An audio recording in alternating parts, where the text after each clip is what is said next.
El nacimiento de Jesús. Base bíblica o texto principal, tenemos el libro de Mateo, capítulo 1, versículo 18 al 25. Y daremos lectura en el nombre del Padre, del Hijo y del Espíritu Santo. Amén. El nacimiento de Jesucristo fue así. Estando desposada María, su madre, con José, antes que se juntasen, se halló que había concebido del Espíritu Santo. José, su marido, como era justo y no quería infamarla, quiso dejarla secretamente. Y pensando él en esto, he aquí un ángel del Señor le apareció en sueños y le dijo: José, hijo de David, no temas recibir a María, tu mujer, porque lo que en ella es engendrado del Espíritu Santo es. Y dará a luz un hijo, y llamará su nombre Jesús, porque él salvará a su pueblo de sus pecados. Todo esto aconteció para que se cumpliese lo dicho por el Señor por medio del profeta, cuando dijo: He aquí, una virgen concebirá y dará a luz un hijo, y llamará su nombre Emmanuel, que traducido es Dios con nosotros. Y despertando José del sueño, hizo como el ángel del Señor le había mandado, y recibió a su mujer, pero no la conoció hasta que dio a luz a su hijo primogénito, y le puso por nombre Jesús. Oremos al Señor. Padre Santo, ha sido leída su palabra. En esta noche, en el nombre de nuestro Señor Jesucristo, le pedimos que sea dirigiendo nuestros corazones, nuestras mentes. Denos paz, tranquilidad, derrame de su gracia sobre nuestras vidas, para que este mensaje sea de bendición para nosotros, así como también para cada uno de nuestros hermanos, amigos y familias quienes nos acompañan en esta noche, para que sea el mensaje de su palabra, obrando en cada uno de nosotros. Y así, Señor amado, podamos entender cuán maravilloso es Dios y podamos aprender con respecto a su palabra, direccionada en el nacimiento de un Rey, de un Salvador, del Rey del universo. Le pedimos estas cosas en el nombre de nuestro Señor Jesucristo, para la honra y gloria del Padre, del Hijo y del Espíritu Santo. Amén. Amén. Que el Señor nos bendiga. Qué hermosa su palabra, donde podemos ver cómo el Señor cumple sus promesas. Y el nacimiento de Jesús fue algo que estaba ya profetizado desde mucho antes. Y, amados oyentes, es importante que hoy día nosotros podamos aprender que el nacimiento de Jesús fue obra del Espíritu Santo y fue un milagro. Y ustedes sabían que la historia o la genealogía de Jesús se encuentra en el libro de Mateo.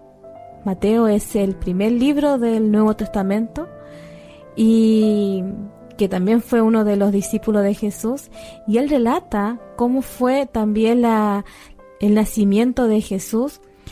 Y es muy importante que podamos nosotros también estar atentos, porque Mateo dice que él, cuando empieza a explicar acerca del nacimiento de Jesús, él indica que José engendró a Jesús, porque este nacimiento fue totalmente diferente a cualquier otro nacimiento de los tiempos pasados.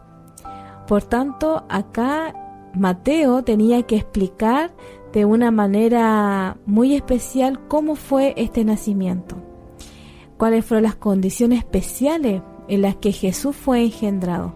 No nos olvidemos que esto fue obra del Espíritu Santo. El niño que iba a nacer sería un hombre, pero su nacimiento iba a ser milagroso. ¿Por qué? Porque iba a nacer de una virgen. Y aquí no iba a haber intervención de ningún hombre, sino iba a ser el Espíritu Santo que haría la obra perfecta en esta mujer que fue elegida por Dios, que fue María. Fue solamente un instrumento para que Jesús viniera también a este mundo. Esto se debía cumplir porque habían promesas hechas en la nación judía durante muchos siglos. Amén.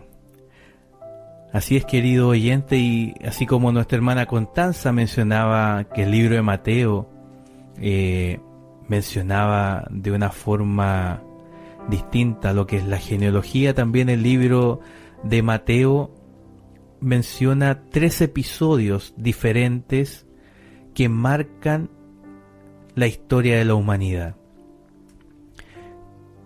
Y una de estas uno de estos episodios es la noticia del embarazo de María, lo que se encuentra en el libro de Mateo, capítulo 1, versículos del 18 al 25 que habíamos leído como texto principal. Otro de los episodios que resaltan en esta historia del nacimiento de Jesús es la visita de los magos que buscan al Mesías que había nacido para adorarlo. Así como en todo el mundo se conocen los 3 reyes magos, y esto aparece en el libro de Mateo capítulo 2 versículos del 1 al 18. Y el tercer episodio es el regreso de José a Galilea desde Egipto. Esto lo podemos encontrar en el libro de Mateo capítulo 2 versículos del 19 al 23. La historia del nacimiento de Jesús, o la historia de la Navidad que nosotros festejamos este nacimiento, estuvo llena de peligros que amenazaban la seguridad del niño Jesús. En el primer episodio, cuando José conoció la noticia del embarazo de María, su decisión estuvo a punto de provocar que Jesús naciera de una madre soltera. En el segundo, los celos de Herodes pusieron en peligro nuevamente la vida del niño cuando mató a todos los pequeños, a todos los infantes de Belén. Y en el tercer episodio, cuando José regresó a Galilea con su familia, temía una nueva persecución por parte de Arquelao, hijo de Herodes. Él temía por la seguridad del pequeño Jesús. Pero frente a cada una de estas situaciones, Dios intervino por medio de un ángel que se apareció a José en sueños y le advirtió del peligro, indicándole el camino a seguir para ser librado. Tenemos algunos textos de referencia: el libro de Mateo, capítulo 1, versículo 20, libro de Mateo, capítulo 2, versículo 13, libro de Mateo, capítulo 2, versículos del 19 al 20. Y lo que es muy importante también, José siempre respondió y obedeció con prontitud. Prontitud porque él obedeció de forma inmediata. Él no dudó. A él se le dio una instrucción y él lo hizo. La referencia bíblica la encontramos en Mateo capítulo 1 versículo 24, Mateo capítulo 2 versículo 14 y Mateo capítulo 2 versículo 21. En todo caso, Mateo quiere hacernos notar que todo esto no ocurría por casualidad, sino en cumplimiento de las profecías del Antiguo Testamento. profecías que se mencionan en el libro de Mateo capítulo 1 versículos 22 y 23, Mateo capítulo 2 versículo 15 y Mateo capítulo 2 versículo 23. Amén. Y también es muy importante entender que Mateo explica con detalle todos los sucesos que ocurrió desde que María también se le dio el aviso, se le dio la noticia de que iba a ser madre, pero también acá la figura del padre, en este caso de José. Cómo también él iba a poder creer acerca de este embarazo. Entonces acá Mateo explica también muy bien acerca de cómo él se entera del embarazo de María. Recordemos que cuando él se entera, todavía el ángel no le decía nada, no le revelaba nada. Entonces, aquí también vemos a otro libro de la Escritura, que es el libro de Lucas, que también complementa lo que dice Mateo. Y usted puede anotar la cita bíblica que se encuentra en Lucas capítulo 1 versículo 5 y capítulo 2 versículo 52.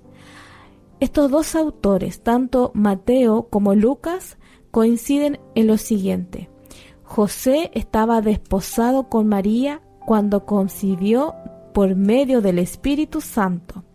El niño debería ser llamado Jesús. Nació en Belén y se crió en Nazaret.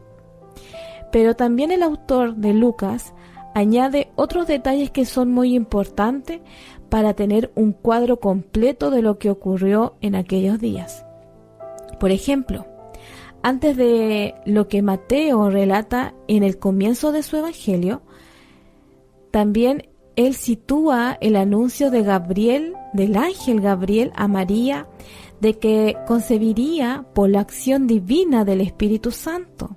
Y eso se encuentra en Lucas capítulo 1 versículo 26 al 38. Después de eso, María fue a visitar a Zacarías y a Elizabeth. Elizabeth también era prima de María y estuvo con ellos durante 3 meses. Probablemente fue después de este viaje cuando José conoció la noticia de su embarazo. Ojo, probablemente. Y también hay una cita bíblica que se encuentra en Lucas capítulo 1, versículo 39 al 56. Amén.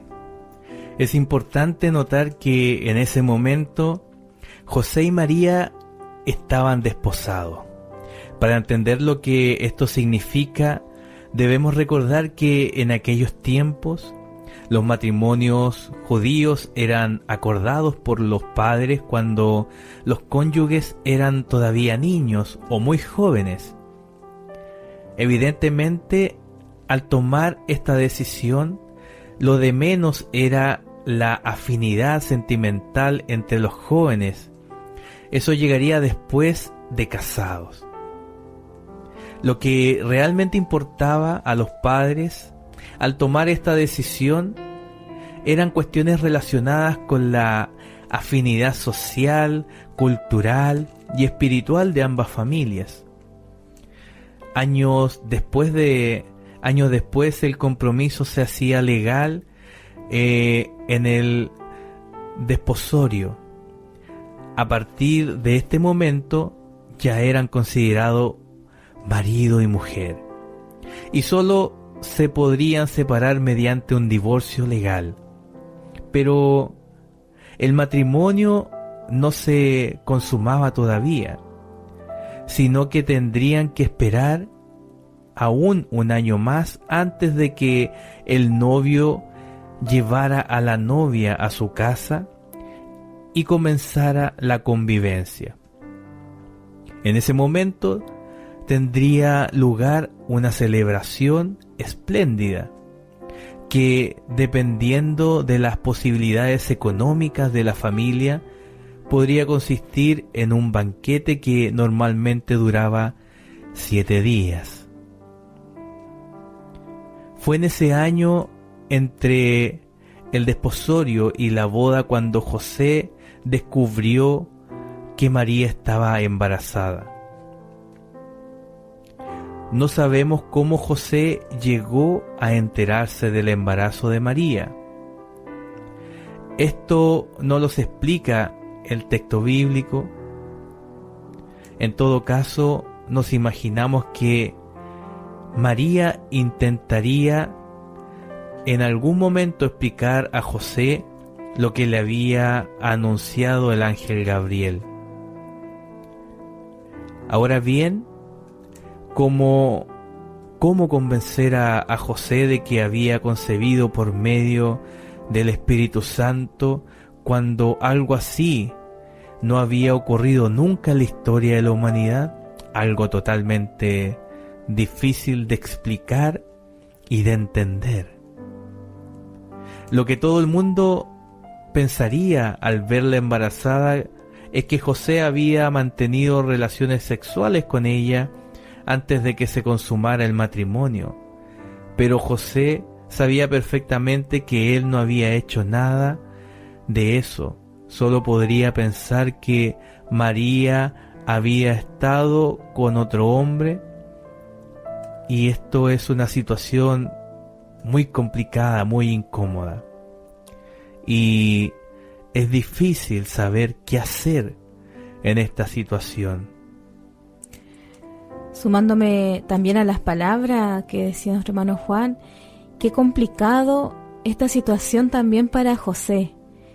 Ya María estaba sorprendida con esta noticia, pero ¿dónde queda José?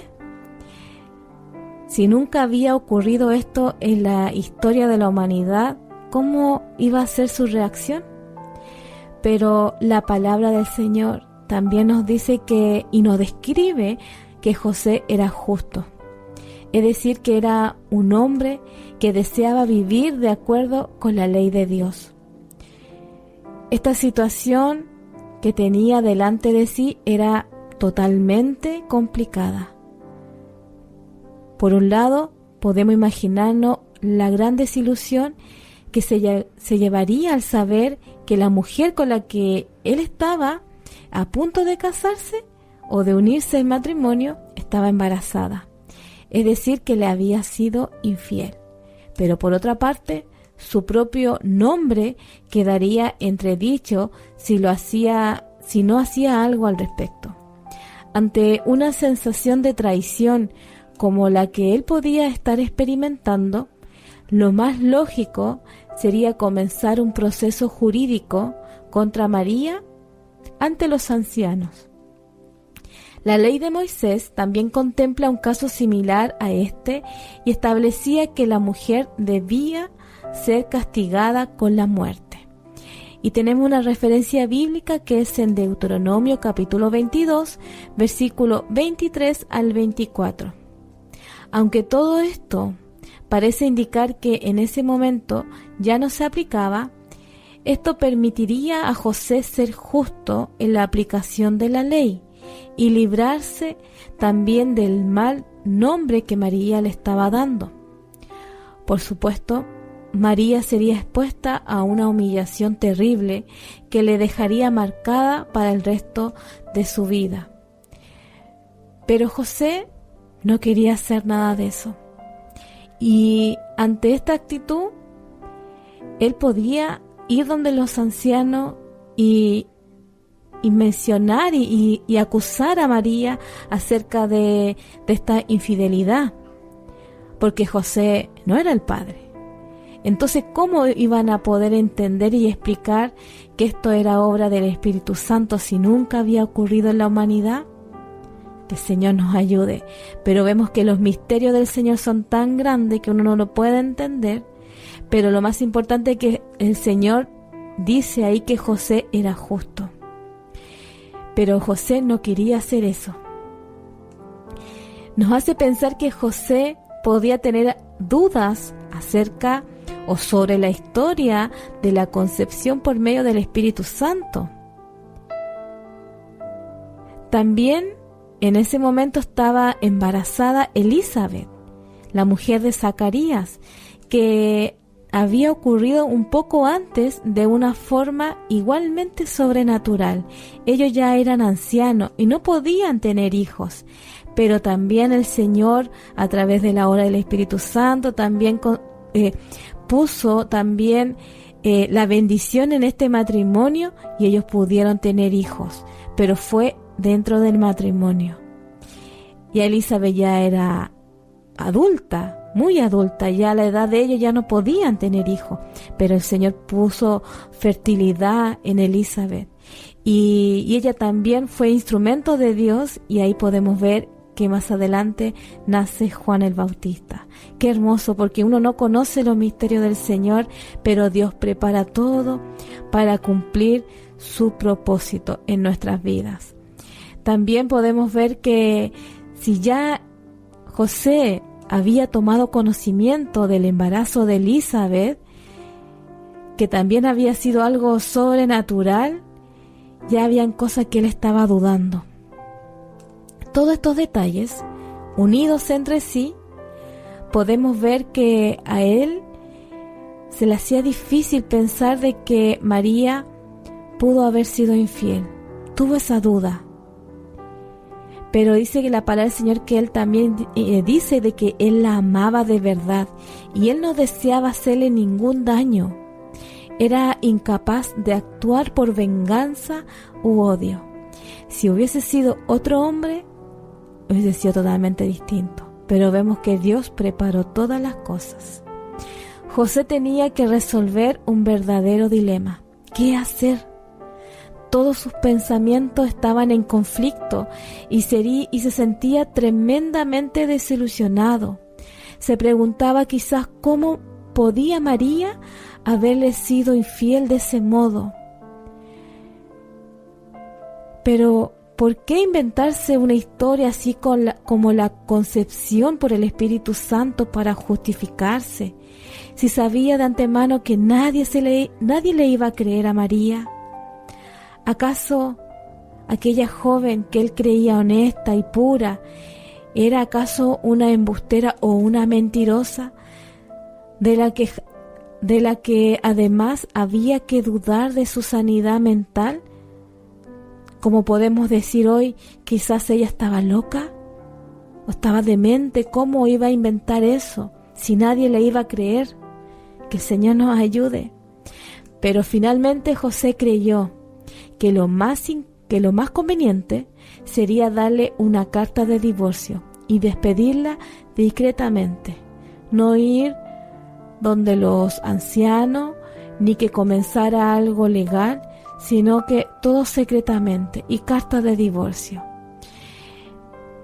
Esto no salvaría su propia reputación, pero al menos le ahorraría a María la vergüenza del escándalo público que acarrearía todo este proceso jurídico.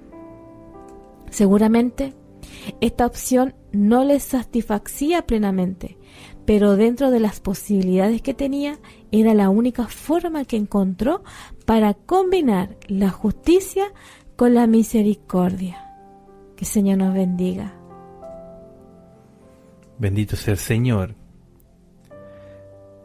En todo esto vemos el retrato de un hombre bueno.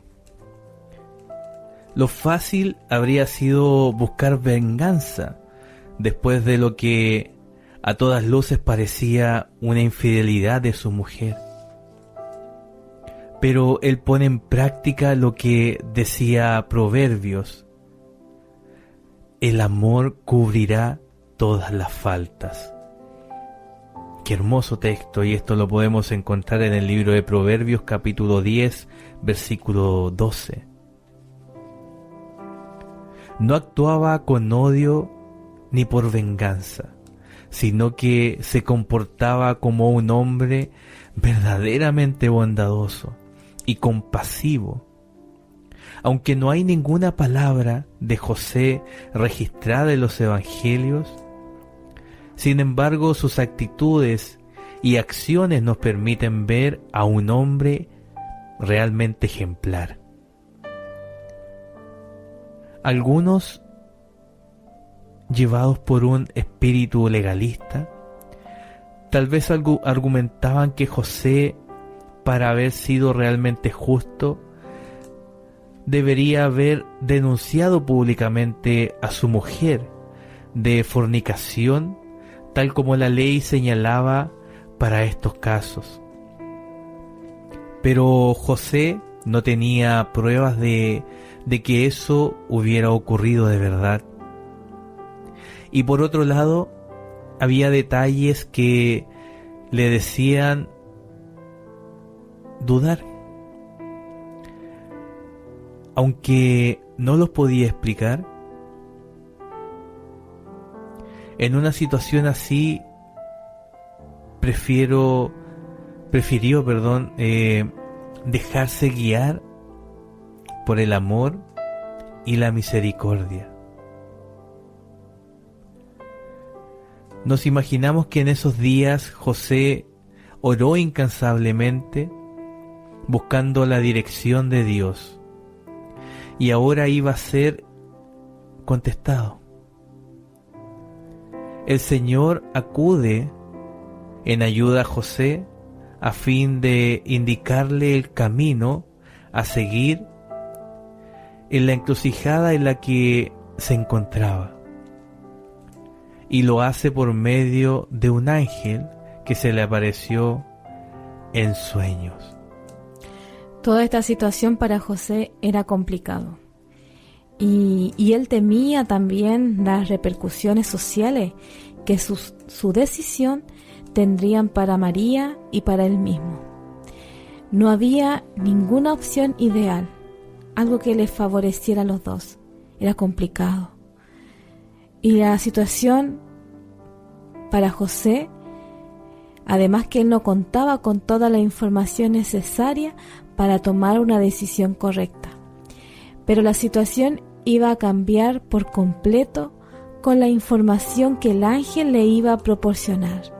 Y ahí vemos, cuando uno busca al Señor, clama a Él, el Señor el que da la sabiduría, Él el que contesta nuestras oraciones, el que abre nuestro entendimiento y siempre nos da la guía. José se encontraba quizás en un momento tan difícil. ¿Qué hacer? Por una parte estaba su amada, pero también él era justo. Era fiel a la palabra de Dios. Pero vemos que el Señor no lo abandonó y envió un ángel, y él se le apareció, y después quizás de todas las desgracias que podemos ver que él pensó que estaba ocurriendo en ese momento, ahora iba a descubrir que no era una desgracia, sino que se trataba de un milagro, del mayor privilegio que uno de los seres humanos podía recibir. ¿Y qué es? Es que Dios había visitado su hogar de una forma única en la historia, y los había elegido a ellos dos, a José y a María, para cuidar al Hijo de Dios encarnado en su infancia. ¡Qué hermoso! Viendo todo adverso, todas las situaciones, Dios le tenía una tremenda bendición, pero en ese momento él no lo entendía. Pero para eso Dios le envió un ángel, para calmarlo, para tranquilizarlo y darle esta hermosa noticia. El ángel comienza primero saludando a José con las palabras Hijo de David, un título con el que anticipaba el carácter mesiánico de su anuncio. Lo que el ángel le iba a comunicar tenía que ver con la promesa hecha a David de que un hijo suyo se sentaría en el trono y su reino sería estable eternamente. José era descendiente del rey David, tal como Mateo ha demostrado por medio de la genealogía anterior. Mateo capítulo 1. Y el hijo que iba a tener María sería el cumplimiento de la promesa hecha a David.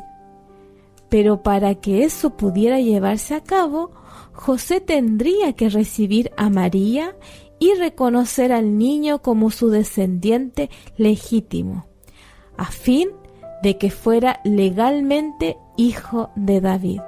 Por esta razón, el ángel le encargó que recibiera a María y pusiera nombre al niño cuando naciera. Bendito sea el Señor. No obstante a esto, José todavía se preguntaría quién era el padre real del niño, puesto que estaba seguro de que él no lo era. El ángel le confirmó lo que él ya seguramente había oído, que había sido engendrado de forma sobrenatural por medio o producto del Espíritu Santo. Ahora bien, ¿es posible creer estas cosas en pleno siglo XXI?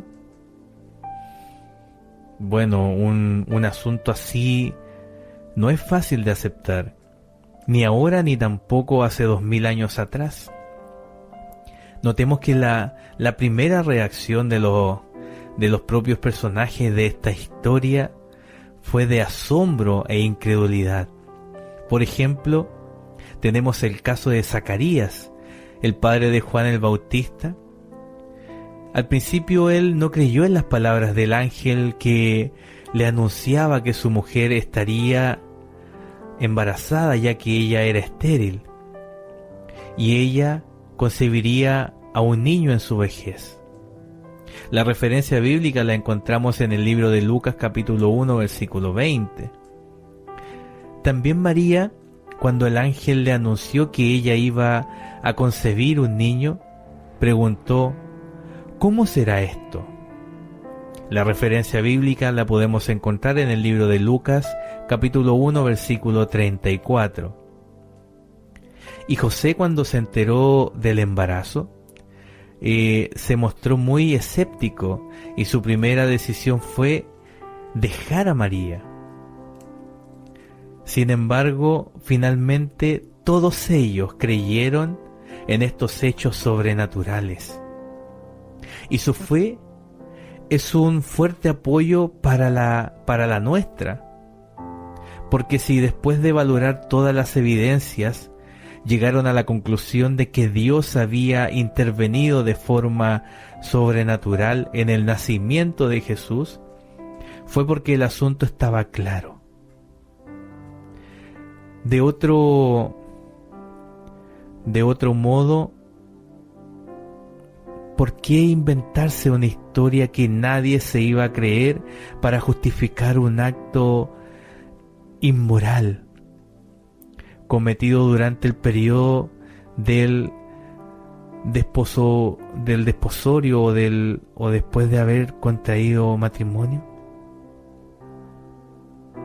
Para poder quebrantar la cultura y la creencia de su pueblo. ¿Para qué? Buscar una excusa de ese tipo solo serviría para empeorar el problema. Pregúntese, y me pregunto yo también, ¿quién iba a creer una cosa así? ¿Acaso no sabían que todos los que los iban a tratar como locos, como dementes? Pero ellos llegaron a estar plenamente convencidos de que Jesús había sido engendrado por el Espíritu Santo. ¿Y qué les hizo pensar de este modo? En primer lugar, las repetidas apariciones de ángeles anunciando la inaudita noticia del nacimiento del Hijo del Altísimo. Esto venció todas las dudas que pudieran tener sobre esta historia en particular, o de esta noticia en particular. Pero más adelante, cuando el niño creció, su vida confirmó más allá de toda duda que se trataba de una persona única e irrepetible. Todas las maravillas y obras que serían posibles de entender sin aceptar su origen sobrenatural. A eso realmente se le llama fe. Por otro lado, estaba el hecho de que nadie pudo causarle jamás de nadie pudo acusarle jamás de haber cometido algún pecado. Este niño, divinamente engendrado por el Espíritu Santo, tenía una pureza única. Y María, para poder llevarle en su vientre, también tuvo que haber sido una mujer de un corazón que llamó la atención de Dios, porque Dios no pondría a su único hijo en el vientre de cualquier mujer, y tampoco Dios hubiese permitido que ese hijo hubiese estado en las manos de cualquier hombre. Y esto nos da a entender que José y María eran dos personas con cualidades admirables, dignas de repetir en estos tiempos, dignas de seguir como ejemplo. Esto solo era posible si había sido engendrado por el Espíritu Santo, porque de otro modo habría heredado la misma naturaleza caída de los hombres. Pero tenía que ser así para poder llegar a ser nuestro Salvador. Y qué hermoso, porque podemos ver que una vez que se fueron todas las dudas, todo el temor, incluso la incredulidad de José, él también obedeció. Cuando el ángel le dio la noticia, él obedeció. Y del mismo modo que también María obedeció a las palabras del ángel Gabriel y se prestó a ser la sierva del Señor y concebir al Hijo del Dios Altísimo. Tenemos referencia bíblica en Lucas capítulo 1 versículo 38. Así también José obedeció rápidamente al ángel del Señor, que se le había aparecido en sueños. Esta actitud compartida para ambos, tanto para María como para José, nos explica por qué ellos fueron escogidos para ser instrumentos del Señor. No a cualquiera se le dio esta bendición. Ellos fueron un matrimonio, una pareja, que fueron también bendecidos por el Señor, porque el Señor vio su corazón y el Señor lo escogió. A partir de ese momento, José adelantó la boda y recibió a María en su casa con el fin de que el niño naciera en una familia ya constituida legalmente. Evidentemente, esto implicaba que reconocía la paternidad del niño y estaba dispuesto a asumir la vergüenza social del embarazo de María. De ese modo, las críticas se dirigirían principalmente contra él en lugar de María. Ese era el precio que tendría que pagar para poder disfrutar del más alto privilegio de haber sido elegido por Dios. Muchos años después, cuando Jesús ya era adulto y había comenzado su ministerio público, todavía se podían escuchar aquellas maliciosas insinuaciones que algunos hacían sobre el hecho de que él había nacido en fornicación. Eso lo podemos ver en el libro de Juan, capítulo 8, versículo 41. Bendito es el nombre del Señor. Hay un mensaje dado por un ser divino. Y ese mensaje dice: llamará su nombre Jesús, porque Él salvará a su pueblo de sus pecados. Y este es otro detalle de la obediencia de José, ya que Él puso ese nombre al niño.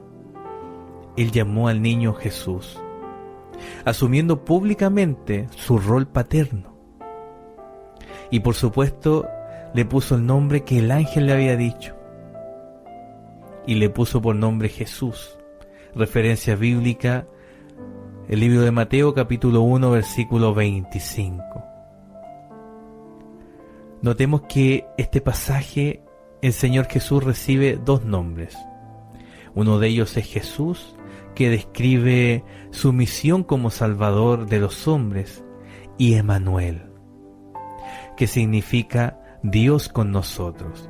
Referencia bíblica tenemos el libro de Mateo capítulo 1 versículo 23, y que revela su naturaleza divina. En primer lugar, el nombre de Jesús le fue asignado por su verdadero Padre Celestial y encerraba un importante mensaje: Jehová es salvación, o Jehová salva. Amén. Y también Jesús, en la versión griega del hebreo, significa Josué. Este detalle es interesante porque Josué fue el designado por Dios para introducir al pueblo de Israel en la tierra prometida. Esto lo vemos en el Antiguo Testamento. Inicialmente debería haber sido Moisés quien lo hiciera, pero fue descalificado por causa de su desobediencia.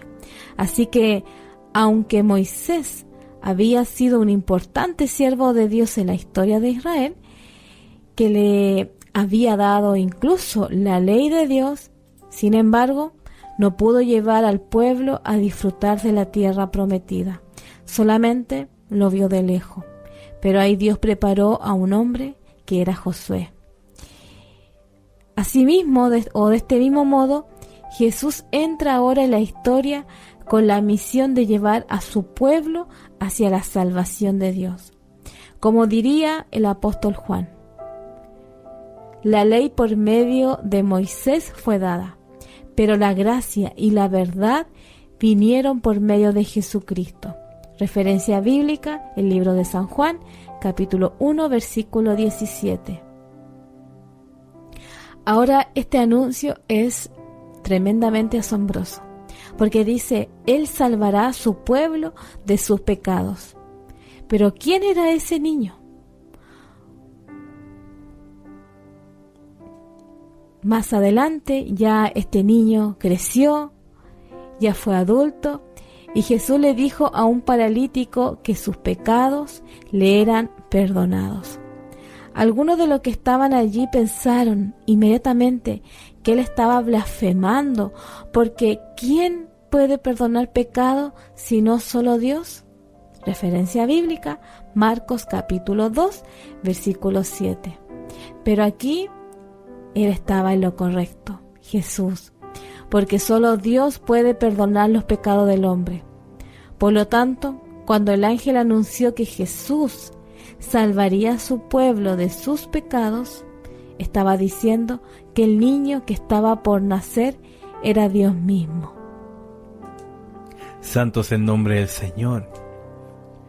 Pero esta salvación de los pecados creó un problema a los judíos que estaban esperando una salvación política, una salvación social. Cuando se dieron cuenta de que Jesús había venido a conseguir una salvación espiritual, se sintieron defraudados y estos rechazaron a Jesús. Hoy también, como en aquellos días, hay muchos que creen que los verdaderos problemas del ser humano tienen que ver con la falta de trabajo, la falta de salud, la falta de educación, de bienestar, de justicia social, pero no creen que el pecado sea un verdadero problema en sus vidas, como la teología de la liberación.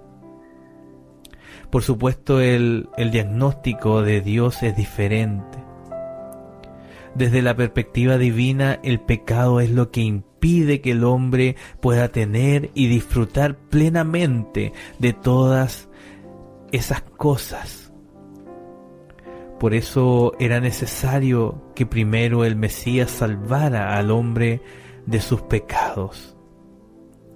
Bendito es el nombre del Señor. Por otro lado, también Él afirma que Él salvará a su pueblo. Esto nos lleva a preguntarnos quién es su pueblo. Sin duda, es el pueblo de Israel, los judíos. ese es el pueblo del Señor, el pueblo de Dios. Sin embargo, si continuamos leyendo el Evangelio de Mateo, verían que el Señor Jesucristo dijo que algunos que se creían pueblo de Dios serían excluidos del reino de los cielos, mientras que otros que no eran descendientes físicos de Abraham serían incluidos. Referencia bíblica, Mateo capítulo 8, versículos 10 al 12. Acá el factor más importante era la fe. Por eso siguieron las enseñanzas de Jesús. Los apóstoles llegaron a decir que Abraham es el padre de todos los que creen, sean judíos o gentiles. Y eso lo vemos en Romanos 4:16. El Señor se refirió a este hecho cuando dijo que tenía también otras ovejas que no eran de este redil, a las que también debía traer para que hubiera un solo rebaño y un solo pastor. Libro de San Juan 10:16. Por tanto, el pueblo que Jesús había venido a salvar no puede ser identificado con ninguna raza o linaje, aunque es cierto que en primer lugar vino a los judíos, pero luego de eso venimos todos los gentiles, y en eso estamos usted y yo. Gloria a Dios para siempre. Bendito sea el Señor. Y todo lo que tiene que ver con Jesucristo es conforme a las Sagradas Escrituras. La venida del Mesías se realizaría cumpliendo estrictamente todo lo que la palabra de Dios en el Antiguo Testamento había anunciado de antemano sobre él. Mateo justifica con frecuencia muchos detalles de la vida y obra del Señor Jesucristo con citas de las Escrituras. Esto nos da a entender que la venida del Mesías tuvo lugar después de una larga preparación histórica. En relación con el nacimiento virginal de María, Mateo aporta una profecía de Isaías, que esto se señala en el libro de Isaías capítulo 7 versículo 14, pero también se menciona en el libro de Mateo, y dice: por tanto el Señor mismo os dará señal, he aquí que la Virgen concebirá y dará a luz un hijo, y llamará su nombre Emmanuel. La cita procede de un pasaje en el que Isaías se dirige al rey de Judá. Este rey era el rey Acaz. Este se encontraba en serios problemas porque su reino estaba siendo amenazado por Resín, rey de Siria, y por Peca, rey de Israel. La intención de sus enemigos era acabar con la dinastía de David y poner en su lugar a otro rey, al hijo de Tabel. Y esto lo podemos encontrar en el libro de Isaías capítulo 7 versículo 6.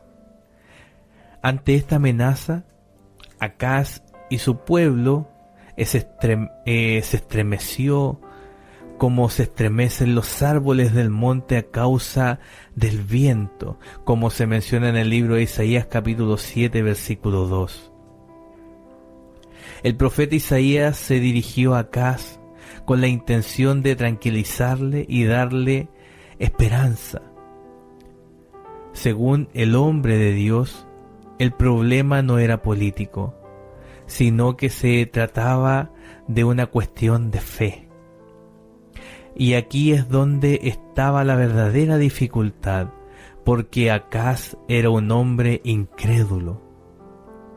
Esto quedó demostrado cuando, de manera inusual, Isaías le dijo al rey que pidiera una señal de Dios, a lo que el rey se negó, aparentando una falsa humildad.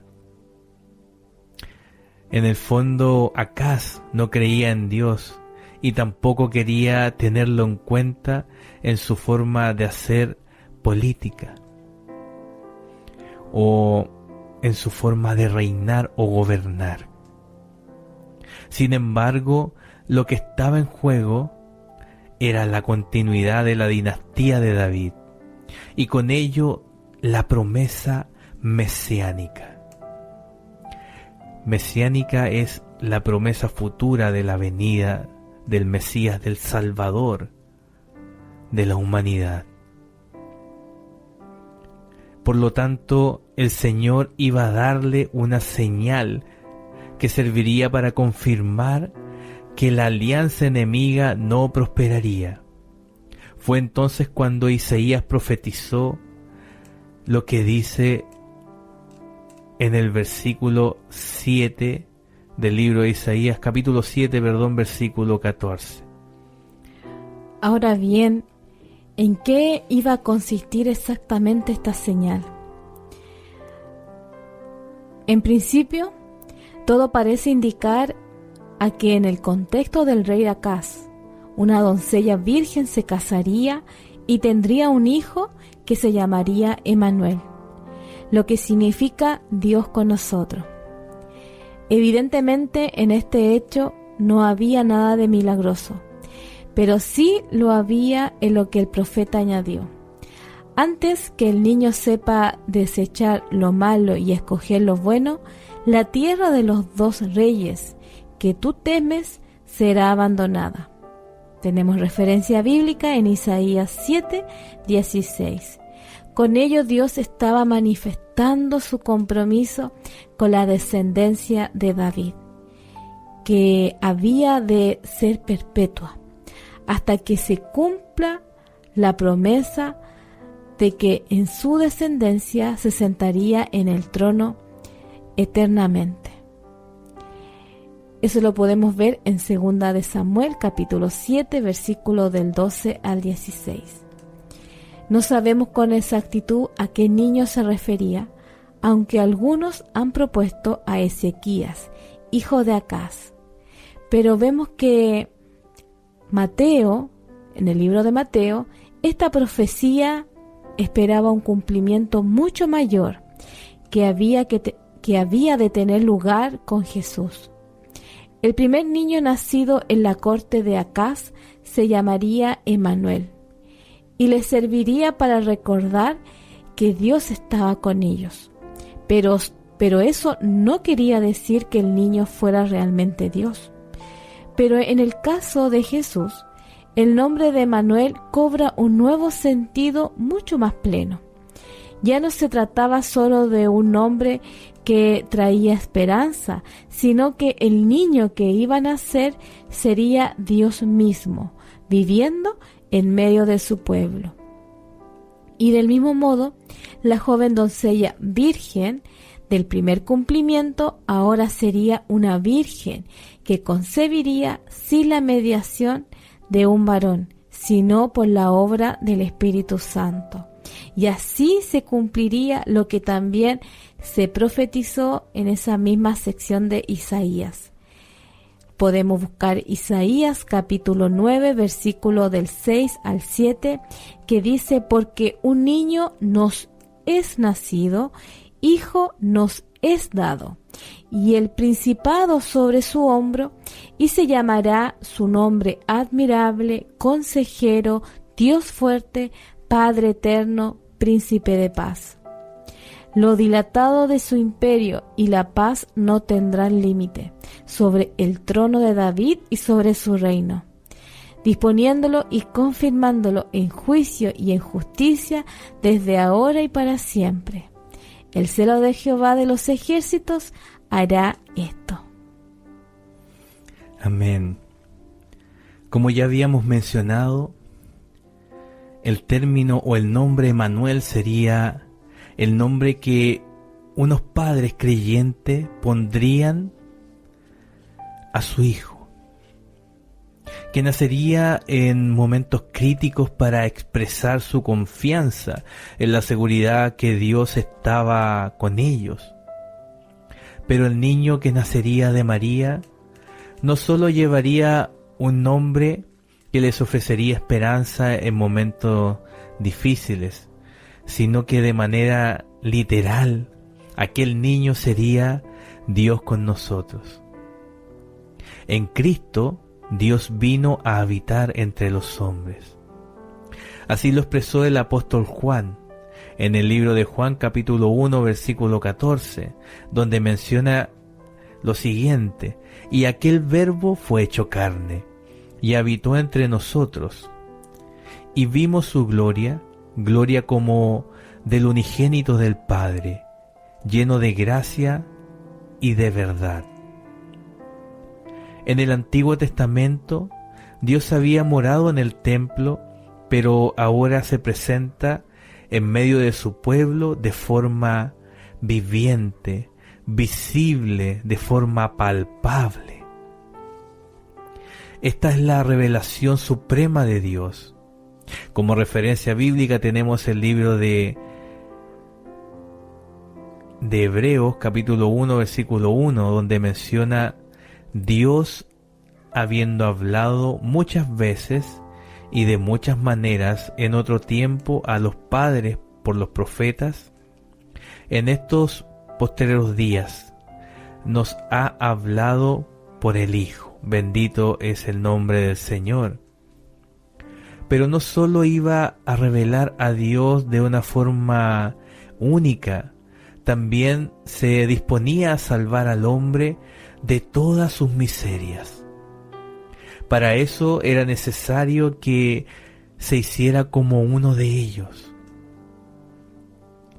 No es posible hacerlo de otra manera. Para cuidar a los leprosos hay que estar con ellos. Para predicar a las personas de los barrios marginales hay que ir donde ellos están.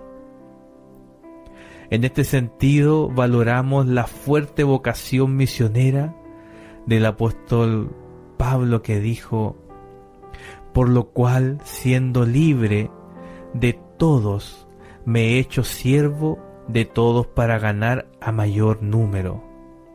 Me he hecho a los judíos como judío, para ganar a los judíos, a los que están sujetos en la ley, aunque yo no esté sujeto a la ley, como sujeto a la ley, para ganar a los que están sujetos a la ley, a los que están sin ley, como si yo estuviera sin ley, no estando yo sin ley de Dios, sino bajo la ley de Cristo, para ganar a los que están sin ley. Me he hecho débil a los débiles, para ganar a los débiles. A todos me he hecho de todo, para que de todos modos salve a algunos. Hombres así merecen nuestra admiración, pero debemos reconocer que ninguno de sus actos se puede igualar al de Cristo. La referencia bíblica la tenemos en el libro de Primera de Corintios, capítulo 9, versículos del 19 al 22. Amén. Y también en 2 de Corintios, capítulo 8, versículo 9, nos dice: porque ya conocéis la gracia de nuestro Señor Jesucristo, que por amor a vosotros se hizo pobre, siendo rico, para que vosotros con su pobreza fueseis enriquecidos. Qué hermosa su palabra, qué hermosa la enseñanza, porque siendo el creador de todas las cosas, Jesús asumió la naturaleza humana que Él mismo había creado y vino a nuestro encuentro para enriquecernos con su gracia. Él se propuso sacarnos de nuestras miserias, pecado y desaliento para hacernos hijos suyos y herederos con Cristo.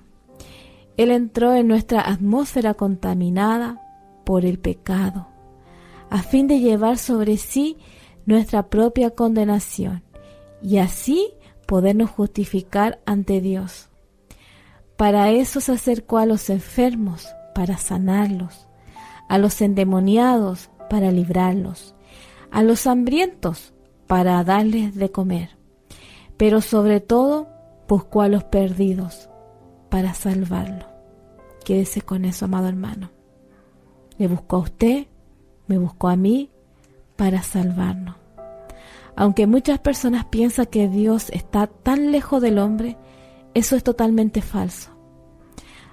Durante todo este estudio, que ha sido quizás un poco extenso, pero hemos visto cómo Dios ha estado siempre preocupado del hombre y nunca nos ha dejado.